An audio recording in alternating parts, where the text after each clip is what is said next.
Olá pessoal, tudo bem com vocês aí? Esperamos sinceramente que sim.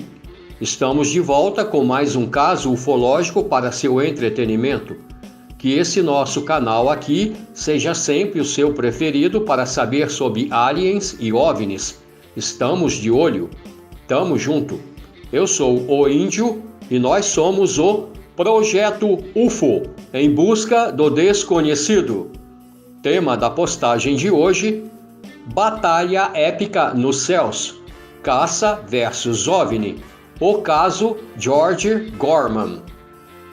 Antes, porém, como de praxe, quero pedir aqueles favores iniciais para vocês, por gentileza, e por nossa amizade também. Pode ser? Então, beleza. Que se inscreva aqui no canal quem está chegando pela primeira vez ou quem ainda não o fez. Ative o sininho das notificações para não perder os próximos vídeos. Dê aquele like tão importante e fortalecedor para nos animar ainda mais. Assista a este vídeo até o final. Compartilhe-o ao máximo com o seu pessoal para ajudar a nos divulgar. E lá embaixo, deixe um comentário e ou uma sugestão para apreciarmos aqui. Ficamos deverasmente muito agradecidos. Muito bem, então. Bora pro assunto. O caso Gorman é mais um dos incidentes ufológicos relatados em arquivos revelados do governo dos Estados Unidos. Ele consta do famoso projeto Livro Azul. O duelo Gorman versus UFO foi um incidente amplamente divulgado a partir do dia 1º de outubro de 1948, quando o fato ocorreu. No final das contas, este ocorrido veio provar aos especialistas em inteligência, principalmente aos das forças aéreas, que os OVNIs são reais.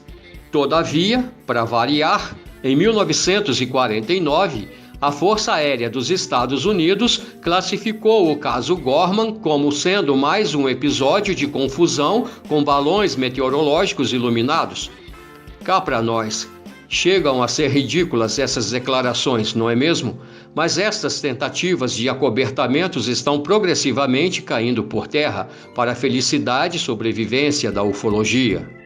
Este caso veio ao conhecimento do mundo através do relato do capitão Edward Ruppelt, que foi o homem que fez esta investigação sobre OVNI para a Força Aérea dos Estados Unidos no início dos anos 1950.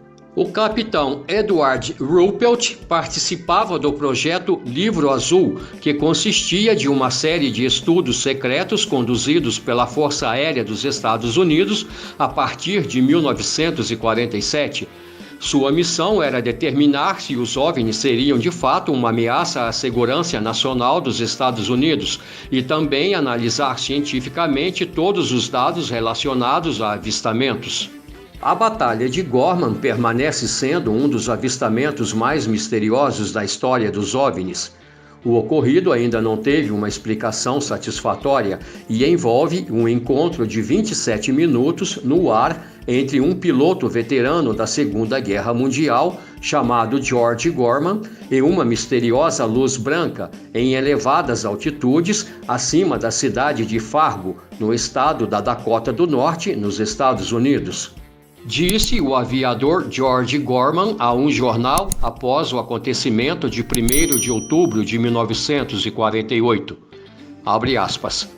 Nunca vi algo assim. Se outra pessoa tivesse relatado essa experiência, eu a teria chamado de louca. Fecha aspas. Após a Segunda Guerra Mundial, o piloto de caça George Gorman havia se tornado, nos Estados Unidos, gerente de uma empresa de construção civil e, tempos mais tarde, passou a servir como um segundo tenente da Guarda Aérea Nacional da Dakota do Norte. O que faz a Batalha de Gorman ser única nas páginas agora reveladas do projeto Livro Azul não é somente a duração do encontro, que durou 27 minutos, mas o fato de ter sido vista no céu e na terra por diversas testemunhas. Um caça perseguindo e sendo perseguido por uma luz. Na época do incidente, George Gorman, um ex-piloto de guerra, contando 25 anos de idade, estava servindo como segundo-tenente da Guarda Aérea Nacional. Em 1º de outubro de 1948, ele estava participando de um voo de cross-country pelo país, pilotando um caça Mustang P-51 ao lado de outros pilotos da instituição. Enquanto os outros pilotos pousavam no aeroporto Hector, na cidade de Fargo, naquela noite, Gorman se mantinha no ar para aproveitar o voo noturno sob uma ótima condição meteorológica, céu claro e sem nuvens. Após dar uma volta sobre um estádio de futebol todo iluminado, onde um jogo estava sendo realizado, ele começou a se preparar para pousar, mais ou menos lá pelas 21 horas. Gorman então perguntou à torre se havia algum tráfego aéreo na área além dele e de um outro avião, um Piper Cub, que ele conseguia enxergar a aproximadamente 150 metros abaixo do seu caça. Foi avisado pela torre de controle que o único avião nos arredores era tão somente o Piper Cub. Só que nesse instante, Gorman também avistou o que acreditou ser as luzes de uma outra aeronave, embora a torre de controle aéreo não a tivesse localizado no radar. Por sua vez, a torre fez contato com o Piper Cub, pilotado por um tal de Dr. Cannon e mais um passageiro, que mencionou terem visto ambos também um objeto muito luminoso a oeste de seu aparelho. Decidido a olhar mais de perto o objeto não identificado, Gorman disse à torre que iria persegui-lo para descobrir sua identidade e subiu com seu caça cerca de mais de 900 metros. Relatou ele, abre aspas, o objeto tinha aproximadamente 20 centímetros de diâmetro e era branco e redondo. Ele emanava uma luz que piscava o tempo todo, mas quando me aproximei, essa luz de repente ficou estável, parou de piscar e com isso o objeto me pareceu maior e muito mais brilhante. Eu achei que o OVNI estava naquele instante passando por sobre a torre de controle aéreo do aeroporto. Fecha aspas. Decidido a seguir o OVNI, Gorman não conseguiu acompanhá-lo, reportando que ele se adiantou muito à sua frente, quando já estavam a uma altitude de mais de 2.000 metros. Mas, subitamente, o objeto fez uma curva muito fechada e veio em direção ao seu caça P-51. Quase em ponto de colisão, Gorman fez um mergulho no ar e disse que a luz passou por cima de sua cabine e novamente fez outra curva e retornou em sua direção. Quando a colisão parecia iminente, mais uma vez Gorman disse que o objeto fez uma subida brusca, tão brusca que quando ele tentou interceptá-lo, já estava a 4.000 metros de altitude.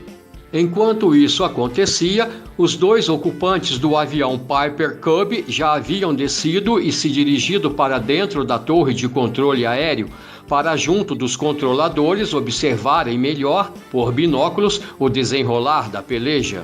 Gorman continuava no encalço do OVNI, mas quando este se distanciou demasiadamente do aeroporto e a uma altura e velocidade inalcançáveis, a ponto de perdê-lo de vista, resolveu interromper a perseguição e retornar ao solo. O objeto não foi mais visto novamente. Chocado após o encontro, Gorman disse que não notou nenhum som, nem nenhum rastro ou cheiro vindo do tal objeto. E quando o OVNI alcançou uma velocidade acima de 600 km por hora, seu caça não conseguiu mais segui-lo. Que propósitos o OVNI teria? Em 23 de outubro de 1948, George Gorman concordou em falar sobre o incidente com os investigadores do caso, e foi sob juramento. Suas declarações foram muitas vezes reimpressas em anos futuros em numerosos livros e documentários sobre OVNIs. Comentou Gorman, abre aspas, estou convencido de que aquele OVNI tinha um propósito por trás de suas manobras. Também acredito que o objeto era coordenado pelas leis da inércia, porque sua aceleração era rápida, mas não imediata, e apesar de realizar curvas fechadas em alta velocidade, ele ainda seguia uma trajetória natural.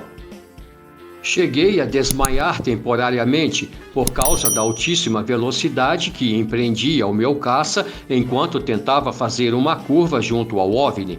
Eu estava em excelente forma física e não acredito que algum outro piloto conseguisse realizar tal curva em tal velocidade e ainda permanecesse consciente. O OVNI não foi somente capaz de realizar melhores curvas e voar a maiores velocidades do que o meu caça, mas também foi capaz de realizar subidas íngremes e muito mais rápidas. Fecha aspas. Mais testemunhas viram o OVNI. George Gorman não foi o único a avistar o misterioso objeto naquela noite. O OVNI também foi observado pelos controladores de tráfego aéreo Lloyd Jensen e Ade Johnson, que estavam na torre de controle do aeroporto Hector, da cidade de Fargo. De acordo com o controlador Johnson, que relatou ter visto o avião Piper Cub e o OVNI na mesma hora, o objeto estava voando em altíssima velocidade e era rápido o suficiente para aumentar o espaço entre ele e a aeronave de Gorman. Johnson descreveu o objeto como sendo apenas uma luz redonda, perfeita, com as bordas bem lisas, sem nenhum raio saindo do seu centro. O piloto do avião Piper Cub, Dr. Cannon, juntamente com seu passageiro, também viram o OVNI, tanto no céu como no retorno ao aeroporto, onde eles imediatamente se juntaram aos controladores de tráfego na torre. Dr. Cannon descreveu a luz como movendo-se muito mais rapidamente que o caça Mustang P-51, pilotado por Gorman. 2 funcionários do Conselho de Aeronáutica Civil que estavam em terra também relataram ter visto o OVNI. Se não fosse um OVNI, o que poderia ter sido? Poderia ter sido simplesmente uma outra aeronave? Levando-se em conta a tecnologia da época, o engenheiro aeronáutico Travis Taylor, autor de Introduction to Rocket Science and Engineering, disse acreditar que se fosse uma outra aeronave, ela estaria muito visível para o piloto George Gorman. Segundo Travis Taylor, naquele mesmo ano, 1948, o também piloto Chuck Yeager fez seu famoso voo no caça Bell X-1 em velocidade recorde, rompendo a barreira do som. Uma aeronave como o Bell X-1 seria bastante nítida e óbvia para um piloto em um caça Mustang P-51. George Gorman saberia para o que ele estaria olhando, ou seja, o caça Bell X-1 era muito similar a um avião e não permitiria ser confundido com qualquer outra aeronave. Ora bolas, se Gorman estava perseguindo algo que não era parecido com um avião padrão e ele não conseguia acompanhar a sua velocidade, então, ou esse objeto estava muito longe e ele não percebeu essa distância, ou estava se movendo muito mais rápido do que o seu caça P-51. Concordam? Sobre as investigações. Investigadores da Força Aérea Norte-Americana, do Projeto Cyan, mais tarde conhecido como Projeto Grudge, e depois como Projeto Livro Azul, chegaram rapidamente à cidade de Fargo e entrevistaram o piloto Gorman, o Dr. Cannon e seu passageiro e o pessoal da torre de controle do aeroporto. Chegaram a descartar a possibilidade do objeto iluminado ser uma outra aeronave, tipo um caça-jato ou um balão meteorológico. Verificaram com um contador Geiger a radiação do caça Mustang P-51 e constataram que ela estava bastante alta, muito além do que apresentavam os caças que não tinham voado durante dias. Isso confirmava que o caça pilotado por Gorman havia sim, de fato, voado muito próximo a um objeto atômico alimentado. O historiador e ufólogo Curtis Peebles mencionou em suas conclusões iniciais que algo notável havia ocorrido nos céus acima da cidade de Fargo. Porém, para variar, mais tarde, aquela elevada radiação detectada no caça P-51 de Gorman foi explicada como sendo um efeito colateral de um voo realizado em elevadas altitudes. Oh, meu papai do céu! O pessoal do projeto Science, leia-se Livro Azul, dizendo-se portadores de uma investigação mais aprofundada, logo revelaram falhas nas provas.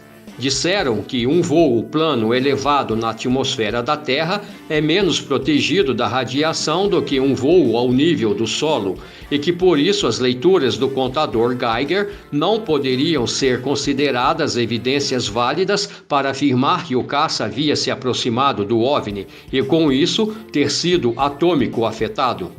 Olha a distorção aí, gente. Será que o piloto Gorman estava tendo algum tipo de distúrbio mental por conta de suas recentes experiências de guerra? Os investigadores, por parte do governo americano, o atestaram como sendo uma testemunha confiável, afirmando que ele não passou a impressão de estar delirando. Ele lia muito pouco e apenas literatura de responsa.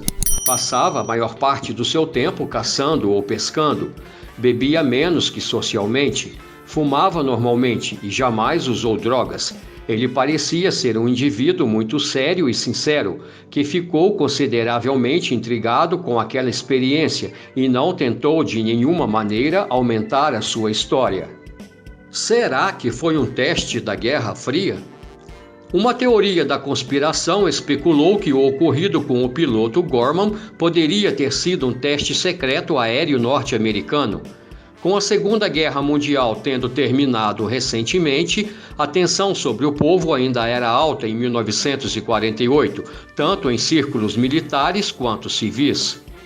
E com a Guerra Civil norte-americana cada vez mais entranhada na mente dos seus cidadãos, o governo dos Estados Unidos tentou aumentar seu poder com uma iniciativa clandestina chamada Operation Paperclip, que foi o recrutamento de antigos cientistas nazistas, engenheiros e técnicos diversos, incluindo aí Werner von Braun e sua equipe do foguete V2, levando-os todos aos Estados Unidos para aumentar as chances do país na já estabelecida Guerra Fria e também na corrida espacial.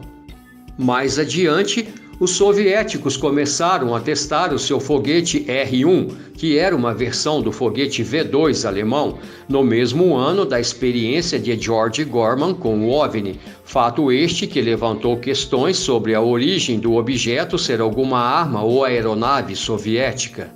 Esse tal foguete soviético, R-1, não tinha alcance para ir da União Soviética até a cidade de Fargo, nos Estados Unidos, disse o engenheiro aeronáutico Travis Taylor. Era um foguete bem mediano. Aliás, todos os foguetes naquela época eram apenas projéteis.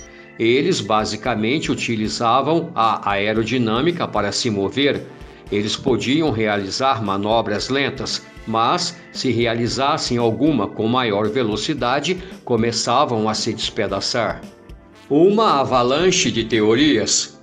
Após o Serviço Meteorológico da cidade de Fargo revelar que havia lançado um balão meteorológico iluminado a apenas 10 minutos antes de Gorman ter avistado o OVNI pela primeira vez, os investigadores chegaram à conclusão de que esta era a explicação mais plausível para o avistamento. Quanto às manobras incríveis testemunhadas, o relatório disse que elas eram, na verdade, um espelho das próprias manobras de Gorman com seu caça, enquanto ele tentava perseguir o objeto iluminado. De fato, o que os investigadores concluíram foi que a alta velocidade empreendida pela aeronave de Gorman deu a ele a impressão de que o balão estava se movendo em direção oposta. Aí eu pergunto, e então, o que foi que viram os dois controladores de voos lá da torre e também os dois ocupantes do avião Piper Cub?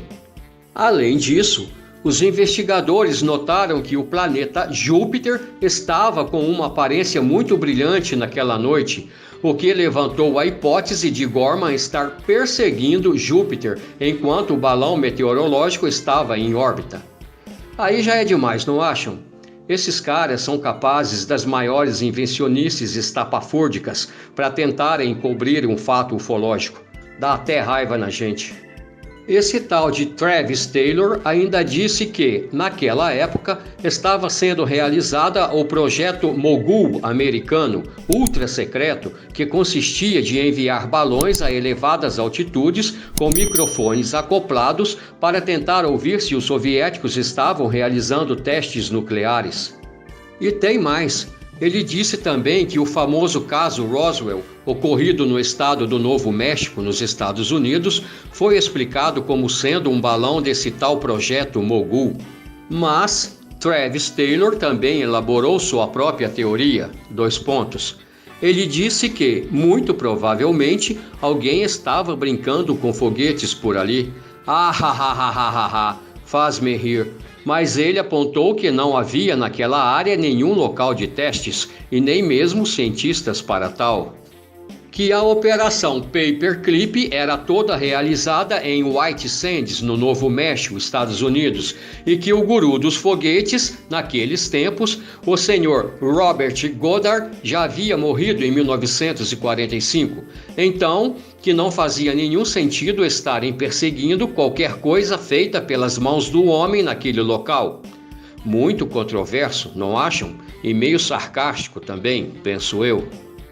Não sabemos se o piloto George Gorman ficou satisfeito com estas explicações oficiais dadas pelos investigadores sobre sua experiência, mas ele se manteve em silêncio, retornou à Força Aérea Norte-Americana por tempo integral e se aposentou em 1969. Repercussões. O caso Gorman recebeu publicidade ampla na mídia norte-americana e ajudou a alimentar a onda dos relatos OVNIs no final dos anos 40. Embora alguns ufólogos, como o Dr. James McDonald, da Universidade do Arizona, tenham discordado das conclusões da Força Aérea Americana e consideraram o caso como sem solução, outros ufólogos, como Jeremy Clark, concordaram com as conclusões do projeto SIGN sobre o caso, mencionando que tudo pareceu muito plausível e que, em suas opiniões, depois do caso Thomas Mantell, o avistamento de Gorman pode ser o relatório UFO mais superestimado no início da história do fenômeno. Publicou o jornal The Bismarck Tribune, abre aspas.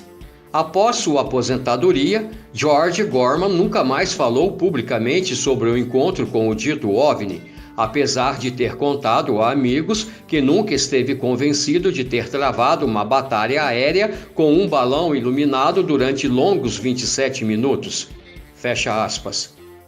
George Gorman morreu em 1982. E é isso aí, gente amiga. Mais um interessante caso ufológico trazido aqui pelo nosso canal para o conhecimento de vocês. Muito obrigado por terem assistido. Contamos com sua presença no próximo vídeo. Até lá então e fiquem na paz. Um forte abraço.